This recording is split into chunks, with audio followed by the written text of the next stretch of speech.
हाँ जी तो welcome back असन लाइव टीवी ते मित्रों की हाल चाल है ठीक ठाक हो। ए नहर है अपनी नवी नहर ते इत्थे एडा को सोहना नज़ारा हुंदा सी ना, बहुत ही वधिया नज़ारा। पर इत्थे इस टाइम जेह्ड़ी सूरत हाल है तुसीं चेक कर सकते हो। नहर इंज लगदा पिया जिवें कोई नहीं कोई छप्पर हुंदा कोई तलाब हुंदा, बिल्कुल वो फीलिंग देन दिया वे। ते बड़ी ही गंदी बदबू जेह्ड़ी है वो भी आ रही है, बड़ी गंदी जेह्ड़ी स्मैल है वो भी आ रही है। ते ये अपना नवी नहर है साड़ी ते ये नहर बहुत ही ज़्यादा गंदी हो गई है, चेक करो। ते इत्थे आके अपना क्रिकेट वगैरह कोई गेंद डंडा या फिर उंज माल्टे वगैरह आके सर्दियां दे विच खाई दे हुंदे सन। ते हुण इत्थे जेह्ड़ा ना वो लंघन ते भी दिल नहीं करदा है, बहुत ही गंदी नहर हो गई है। जे तुसीं मेरे पुराने व्लॉग वेखे ने ते ओहदे विच मैं दस्सिया सी तुहानूं कि ये नहर की वजह है ਜਿਹਦੇ ਕਰਕੇ ਨਹਿਰ ਦੇ ਵਿੱਚੋਂ ਗੰਦਾ ਪਾਣੀ ਆ ਰਿਹਾ ਵੇ ਤੇ ਇਹ ਨਹਿਰ ਦੇ ਵਿੱਚ ਰੇਤ ਦੇ ਉੱਤੇ ਜਿਹੜੀ ਬੂਟੀ ਏ ਉਹ ਉੱਗ ਪਈ ਏ ਤੇ ਬਹੁਤ ਹੀ ਜਿਹੜਾ ਨਾ ਉਹ ਆਪਣਾ ਮਸਲਾ ਬਣਿਆ ਵੇ। ਤੇ ਉਮੀਦ ਅੱਲਾ ਖੈਰ ਰੱਖੇ ਕਿ ਜਦੋਂ ਨਹਿਰ ਚੱਲੇਗੀ ਨਾ ਉਦੋਂ ਇਹ ਸਾਰੇ ਦੇ ਸਾਰੇ ਮਸਲੇ ਜਿਹੜੇ ਨੇ ਉਹ ਹੱਲ ਹੋ ਜਾਣਗੇ। ਇਹ ਆਪਣਾ ਰਾਣਾ ਨਵੀਦ ਸਾਹਿਬ ਆ ਰਹੇ ਨੇ, ਚੈੱਕ ਕਰੋ ਮੱਝਾਂ ਚਾਰਦੇ ਹੋਏ ਤੇ ਆਪਣੀਆਂ ਮੱਝਾਂ ਨੂੰ ਲੈ ਕੇ ਤੇ ਆਪਣਾ ਨਿਕਲੇ ਹਨ ਚਾਰਨ ਚੂਰਨ ਤੇ ਇਹ ਲੈ ਕੇ ਆਉਂਦੇ ਨੇ। ਰਾਣਾ ਸਾਹਿਬ ਨੂੰ ਪੁੱਛਣੀ ਆ ਕਿ ਰਾਣਾ ਸਾਹਿਬ ਇਹ ਜਿਹੜਾ ਵੇ ਆਪਣਾ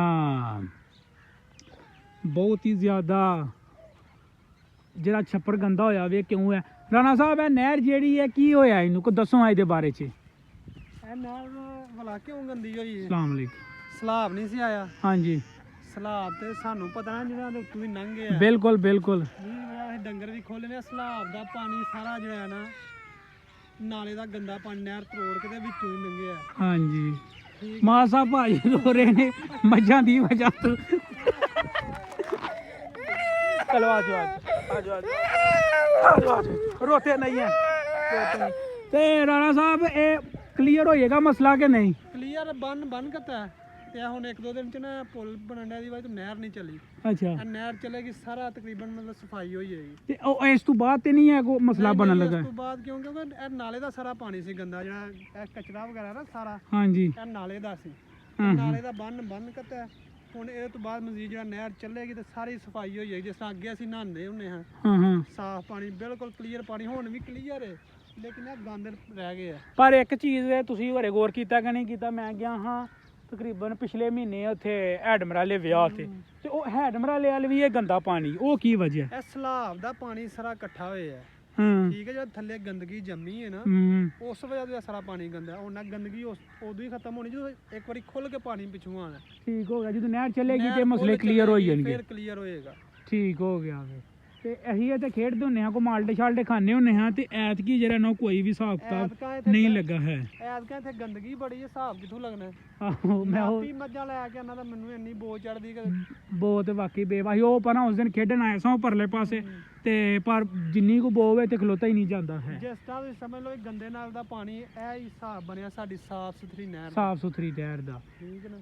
ਤੇ ਇਨਸ਼ਾਅੱਲਾ ਹੁਣ ਕੋ ਮੈਂ ਪੁੱਛਿਆ ਸੀ ਉਹ ਜਿਹੜੇ ਬੇਲਦਾਰ ਨਹੀਂ ਹੁੰਦੇ ਨਹਿਰ ਦੇ, ਉਹਨਾਂ ਕੋ ਪੁੱਛਿਆ ਨਾ ਕਿ ਯਾਰ 2 ਤੋਂ 3 ਦਿਨ ਦੇ ਅੰਦਰ ਨਾ ਨਹਿਰ ਚੱਲੇਗੀ, ਇੱਕ ਦਿਨ ਵਾਸਤੇ। ਅੱਛਾ ਜਿਹੜੀ ਆ ਸਾਰੀ ਸਫਾਈ ਹੋ ਜਾਏਗੀ ਕਿਉਂਕਿ ਅੱਜ ਕੱਲ ਸੁਥਰਾ ਪੰਜਾਬ ਤੇ ਇਹ ਬਟਰਮ ਹਰ ਸ਼ਹਿਰ ਚੱਲਣ ਡਈ ਨਾ। ਕਿਸੇ ਨੇ ਕੰਪਲੇਨ ਕੀਤੀ ਵੀ ਨਹਿਰ ਬੜੀ ਗੰਦੀ ਹੋਈ। ਠੀਕ ਹੋ ਗਿਆ। ਮੈਂ ਕਿਹਾ ਇੱਕ ਦਿਨ ਸਿਰਫ ਚੱਲੇਗੀ, ਸਫਾਈ ਹੋ ਜਾਏਗੀ, ਫਿਰ 2 ਮਹੀਨਿਆਂ ਬਾਅਦ ਚੱਲਣੀ ਅਪ੍ਰੈਲ ਦੀ 10 ਤਰੀਕ। ਆਹੋ ਅਪ੍ਰੈਲ ਦੀ ਅੱਗੇ ਵੀ ਉਦੋਂ ਹੀ ਚੱਲਦੇ ਜਦੋਂ ਮੰਜੀਆਂ ਦਾ ਕੰਮ ਜਿਹੜਾ ਸ਼ੁਰੂ ਹੁੰਦਾ ਵੇ।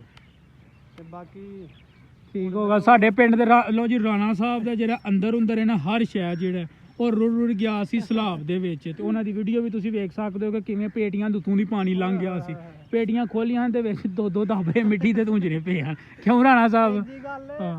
ਅੱਗੇ ਜ਼ਿੰਦਗੀ 'ਚ ਡੰਗਰ ਨਹੀਂ ਖੋਲੇ, ਸਰਦੀਆਂ ਮਤਲਬ ਸਟਾਲਾ ਫਸਲ ਹਰ ਸ਼ੈ ਆਮ ਹੁੰਦੀ ਹੈ। ਐਤਕਾਂ ਸਲਾਬ ਦੀ ਵੇ ਸਲਾਬ ਦਾ ਜ਼ਿਆਦਾਤਰ ਪਤਾ ਲੱਗਦਾ ਜਿਹੜਾ ਬੰਦੇ ਨੇ ਡੰਗਰ ਜਾਂ ਮਾਲ ਡੰਗਰ ਰੱਖਿਆ। ਸਾਡੇ ਆਪ ਹੀ ਨਹੀਂ ਪਰ ਸਟਾਲਾ ਹੁੰਦਾ ਹੈ ਬਿਲਕੁਲ। ਆ 3-4 ਸਾਲ ਲੱਗਣੇ ਨੇ ਗੰਦੇ ਪਾਣੀ ਦੀ ਵਜ੍ਹਾ ਤੋਂ। ਚਰੀ ਵੀ ਮਰ ਗਈ, ਕਣਕ ਤੂੜੀ ਵੀ ਰੁੜ ਗਈ, ਚਾਵਲ ਜਿਹੜੇ ਸਨ ਉਹ ਵੀ ਗਏ ਤੇ ਹੁਣ ਅੱਗੂ ਕਣਕ ਦੀ ਵਾਰੀ ਕਣਕ ਅੱਲਾ ਖੈਰ ਖਰੀਦ ਨਾਲ ਘਰ ਪੜਾ ਛੜੇ। ਅੱਲਾ ਖੈਰ ਕਰੇਗਾ ਤੇ ਇਨਸ਼ਾਅੱਲਾ। ਬਾਕੀ ਡੰਗਰ ਹੁਣ ਅਸੀਂ ਚਗਾ ਕੇ ਗੁਜ਼ਾਰਾ ਕਰਨੇ।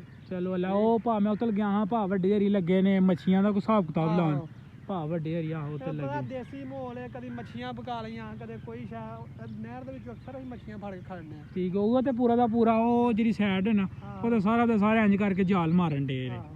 ਲੋ ਜੀ ਰਾਣਾ ਸਾਹਿਬ ਵਲੌਗ ਬਣਾਉਣਾ ਸੀ ਤੇ ਤੁਸੀਂ ਅੱਲਾ ਖੈਰ ਰੱਖੀ ਜਿਹੜਾ ਨਾ ਉਹ ਜਾ ਰਹੇ ਓਕੇ ਹੋ। ਜਨਾਬ। ਲਓ ਜੀ ਰਾਣਾ ਸਾਹਿਬ ਜਾ ਰਹੇ ਨੇ। ਮੇਰੀਆਂ ਮੱਝਾਂ ਟੱਪ ਗਈਆਂ ਨੇ ਪੁੱਲ ਵੀ। ਖੈਰ ਮੇਰੀ ਹੈ ਤੁਹਾਂ ਪੜ ਲੈਣੀ ਅੱਲਾ ਰੱਖੇ। ਲਓ ਜੀ ਮਿੱਤਰੋ ਇਹ ਸੀ ਅੱਜ ਦਾ ਵਲੌਗ। ਉਮੀਦ ਕਰਾਂਗੇ ਵਲੌਗ ਤੁਹਾਨੂੰ ਪਸੰਦ ਆਇਆ ਹੋਵੇਗਾ। ਤਾਂ ਜੋਰੀ ਵੀ ਅਪਡੇਟ ਹੋ ਰਾਣਾ ਨਵੀ ਸਾਹਿਬ ਨੇ ਤੁਹਾਨੂੰ ਦੇ ਛੜੀ ਹੈ। ਉਮੀਦ ਕਰਾਂਗੇ ਕਿ 1-2 ਦਿਨਾਂ ਦੇ ਵਿੱਚ ਜਿਹੜਾ ਨਾ ਉਹ ਨਹਿਰ ਚੱਲੇਗੀ ਤੇ ਸਾਰੀ ਸਫਾਈ ਹੋ ਜਾਏਗੀ। ਤੇ ਅੱਜ ਦਾ ਵਲੌਗ ਇੱਥੇ ਹੀ ਐਂਡ ਕਰਨੇ ਆ। ਉਮੀਦ ਕਰਾਂਗੇ ਕਿ ਤੁਹਾਨੂੰ ਵਲੌਗ ਪਸੰਦ ਆਇਆ ਹੋਵੇਗਾ। ਇਹ ਚੈੱਕ ਕਰੋ ਮੱਝਾਂ ਜਿਹੜੀਆਂ ਤੇ ਜਨਾਬ ਬੜੀ ਰੋਣ ਡੈ ਪਈ ਨੇ। ਤੇ ਮਿਲਨੇ ਆ ਤੁਹਾਨੂੰ ਨੈਕਸਟ ਵਲੌਗ ਤੇ। ਰੱਬ ਰਾਖਾ।